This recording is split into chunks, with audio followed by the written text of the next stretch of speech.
How's it going, guys? It's Richard, and earlier this evening they had the RuneScape live stream talking about the evolution of combat and everything, which I'm sure a lot of people were interested in, and I'm basically just going to be covering a few of the topics that they mentioned on this live stream. Obviously I will have missed some out because I didn't note them all down properly, but I've got a few important bits of information that you might find interesting, and hopefully will make you sort of more confident in the evolution of combat coming up.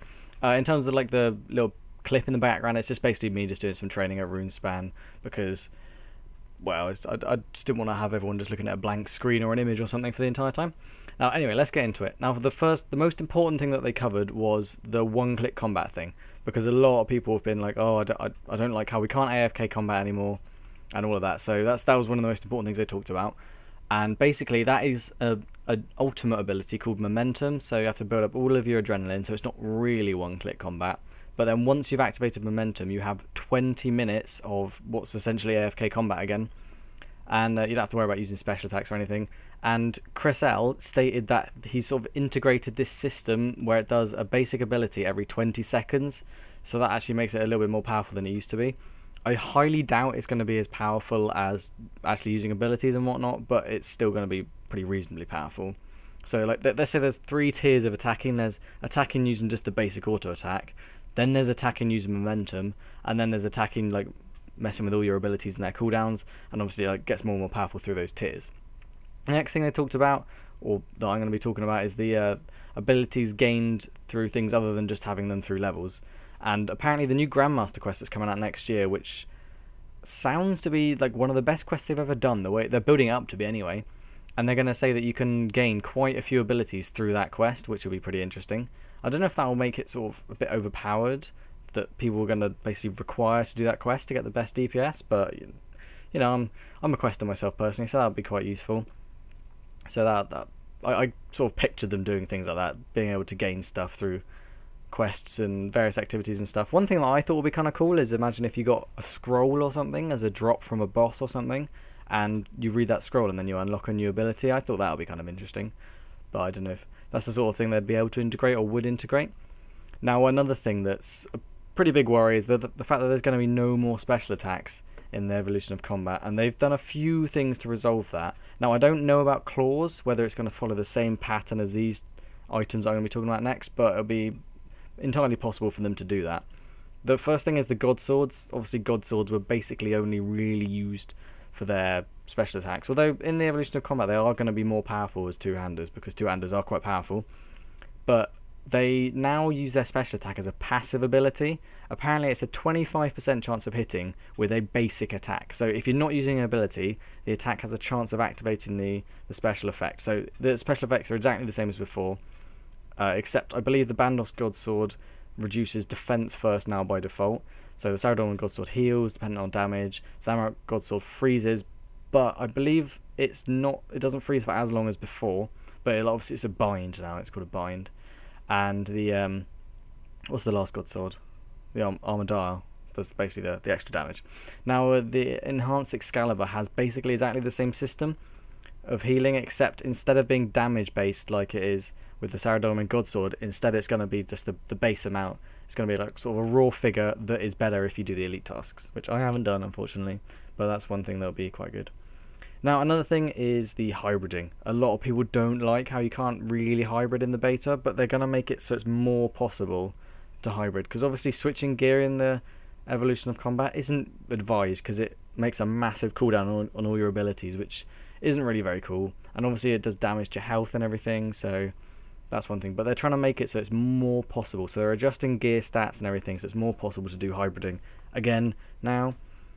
Now, one thing that's really upset me a little bit when I found out about it was that Turmoil was kind of poor in the evolution of combat, as well as overloads, and they've stated that they're going to buff them significantly. Like, apparently they made Turmoil 4 times as good. This is mod Pi said this. They made Turmoil 4 times as good, but the QA testers said that still wasn't quite enough. So yeah, that's kind of a nice thing to know, that they're going to be buffing that as well. So it might be worthwhile getting your Herbler up to get your extremes and your overloads, which would be kind of cool. I've actually not got either of these things myself, so I won't be able to test it and tell you what's good, but I'm getting closer. My prayer's 92, and Soul Split is really good in the evolution of combat, for people that don't know. Now, another thing is protection prayers. Now, protection prayers don't completely negate damage anymore. They do a 50% damage negation, which is something that a lot of people don't like. But then when you think about it, once you got to 43 prayer, you're basically immortal, and that's kind of OP. So they're changing that. But what they said they could do is they could make it so that it's a variable. So let's say you drank a potion maybe, or activated an ability that's using a certain weapon maybe. Then it actually adds more to the amount that it protects. So it increases from 50% to, let's say, 70%, which would be kind of cool.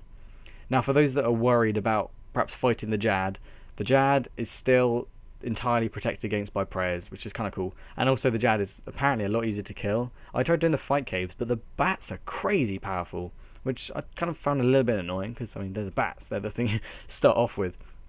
Now, the final thing that I'm talking about that's about the evolution of combat is about range weapons in dungeoneering, because when you look at it, with melee you've got all three combat styles. You've got smash, slash and stab with all the weapons that you can get in dungeoneering, and with magic obviously you've got all your different elemental spells. So you've got all different aspects of each combat style with both mage and melee, but you don't with range. You've literally only got arrows, so you don't have bolts or thrown or anything, and apparently they're thinking about adding that in. So obviously that will mean that there's going to be like potential for dual-handed crossbows, and apparently they are going to have like the potential for dual-handed like rapiers and dual-handed, like anything else that you can get, which will definitely be something that's kind of cool. Now, a few things, they mentioned a couple of things, like ModPie accidentally leaked some information about things that weren't relevant to the evolution of combat. Now, the most important thing people are going to be most interested in is RuneScape 3, which the way that he's like leaking about it, it kind of makes it sound like it's coming vaguely soon, and apparently it's going to have an entirely customizable user interface. Now, what this makes me think of is if you've ever played World of Warcraft, you'll know that you can get like add-ons and things that basically can completely adjust your interface, which I reckon would be really cool, because it kind of makes it a lot more customizable for players. Because people, I don't know why people still play on fixed screen, but some people do still play on fixed screen, and it kind of limits what you can see. And I can imagine that with the evolution of combat, it's going to be even harder, because you're going to have that massive that ability bar on the bottom, so you're going to have even less screen than before. So I don't know if that's going to be something that would be a bit different, but RS4 definitely be something. RS4? RS3? Sorry, get the right RS. Maybe there will eventually be an RS4, but that's the sort of thing that would be kind of cool. The very final thing I want to talk about is the binds in dungeoneering. Now, Mod Chris L said that it's, instead of being, this is coming with the dungeoneering update next week. Now, he said that instead of having your four basic binds, like one bind if you're level like 1 to 50, 2 binds 50, 3 binds 100, 4 binds all the way when you're at 120. Instead, there's going to be a pool of 10 binds, and you can have 3 binds in mage, 3 binds in melee, and 3 binds in range. So you can actually kind of easily hybrid, but it's only really going to be that useful for a week. But you know, maybe they'll adjust combat significantly for dungeoneering, because that's something that's, it's a very different system to on the surface world. But I think that's kind of good, and I assume the extra 1 bind is just for your runes maybe, because that's like so you can teleport around and stuff, which would be kind of useful. So that's a few interesting things that I keep you up to date with, so you now know sort of things that are coming in the evolution of combat. Personally, I think these things kind of make it sound a lot better than before. I was a little bit skeptical, because I thought, all this stuff sounds a little bit sort of dangerous, almost like it's going to make RuneScape harder. It's not going to make it as fun maybe anymore. But they answered a lot of questions. They answered them really honestly. They answered a lot of questions I thought they wouldn't. And maybe this will convince less players to quit. Maybe that's what caused them to do it, because so many players are threatening to quit now. So maybe that's what changed their minds on it. So that's the end of the video, guys. Thank you very much for watching, and I hope to see you in the next video.